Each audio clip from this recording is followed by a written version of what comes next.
আজকে এই শত শত নেতাকর্মী আজকে ওখানে উপস্থিত হয়েছেন, তার কারণ তার লক্ষ্য একটি, আপনারা জানেন এই খুনি ইউনূস, সুদখোর ইউনূস আমাদের আগামী দিনের ভবিষ্যৎ, যিনি ক্লিন এবং সৎ, আমাদের সজীবাজের জয় মামা, যিনি তার নিজের পয়সায় 30 লক্ষ টাকার বিনিময়ে পূর্বাঞ্চলে একটি জায়গা ক্রয় করেছিলেন।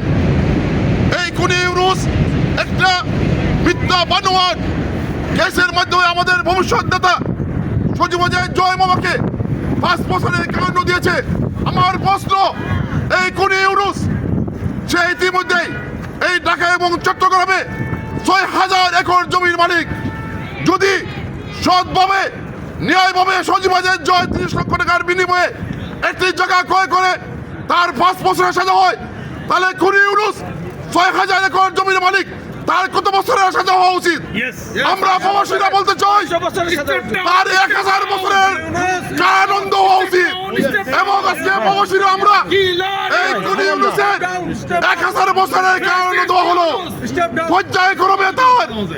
পর্যায়ক্রমে তার কারাদণ্ড দেওয়া হবে বাংলাদেশে। শুধু তাই নয়, সাথী বন্ধুরা, আপনারা জানেন এই 5 আগস্টের আগে এবং পরে 3000 পুলিশ সহ আওয়ামী লীগের হাজার হাজার নেতা কর্মীদেরকে এই খুনি ইউনূস হত্যা করেছে। তার বিনিময়ে এই খুনি ইউনূসের প্রবাসীরা আজকে তার ফাঁসির রায় ঘোষণা করলো। পর্যায়ক্রমে তার ফাঁসির রায় কার্যকর করা হবে।